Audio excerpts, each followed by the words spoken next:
जवानों को छोड़कर वाघा बॉर्डर से भागा पाकिस्तान। भारत ने लगाई दहाड़, दुनिया देखती रह गई। इधर भारतीय सेना ने दिखाई ताकत, उधर भाग खड़े हुए पाकिस्तानी। जो अब तक नहीं हुआ वो हो गया।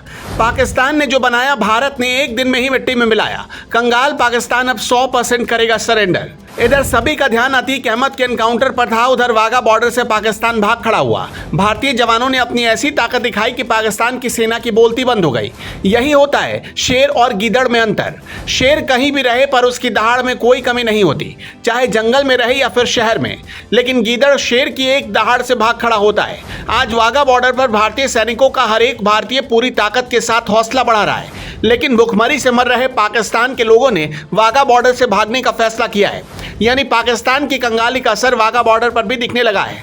बता दें कि वाघा बॉर्डर पर भारत की देखा देखी पाकिस्तान ने भी परेड की शुरुआत की थी। लेकिन अब पाकिस्तान की जनता अपने सैनिकों का हौसला बढ़ाने के लिए वाघा बॉर्डर पर नहीं जा रही है, जिसकी वजह से पाकिस्तानी सैनिकों का हाल अब धीरे धीरे टूट रहा है। असल में पाकिस्तानी नागरिक देश की बढ़ती महंगाई और सुरक्षा चिंताओं से डरे हुए हैं। उन्हें डर है कि कहीं भारतीय सेना इसका फायदा उठाकर उनके देश पर हमला न कर दे। इसलिए जो जहां पर है वहीं पर रुकने में ही अपनी भलाई समझ रहा है। अब पाकिस्तान के लोग अपनी सेना के शौर्य का प्रदर्शन देखने और उनका हौसला बढ़ाने में बिल्कुल भी दिलचस्पी नहीं ले रहे हैं, क्योंकि उनके लिए 2 वक्त की रोटी का इंतजाम भी करना भारी हो गया है। वाघा अटारी बॉर्डर भारत पाकिस्तान सीमा पर स्थित है। पाकिस्तान की तरफ वाघा और भारत की तरफ वाले इलाके को अटारी के नाम से जाना जाता है। यह बॉर्डर भारत और पाकिस्तान के 2 प्रमुख शहरों को भी जोड़ता है।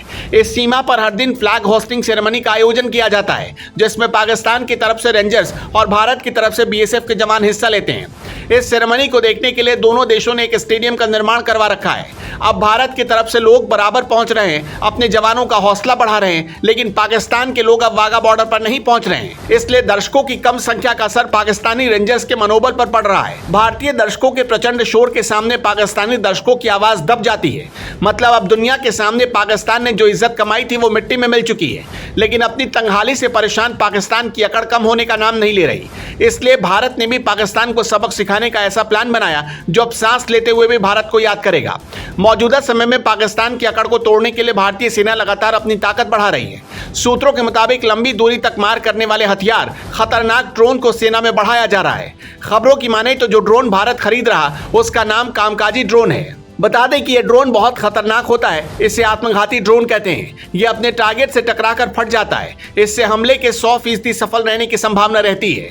दावा है कि इसी साल अगस्त से भारत को यह ड्रोन मिल जाएगा। लेकिन इधर जहां भारत अपनी सेना को मजबूत करने में जुटा है, वहीं दूसरी तरफ पाकिस्तान अब अपने हथियारों को भी बेचने की तैयारी में है। मीडिया रिपोर्ट की माने तो वो अपनी आर्थिक हालत को ठीक करने के लिए ऐसा करने को मजबूर हो गया है, क्योंकि उसके साथ जो दोस्ती की पक्की कस्में खाने वाले देश थे, उन्होंने भी अब धोखा देते हुए भारत के साथ आने का फैसला कर लिया है।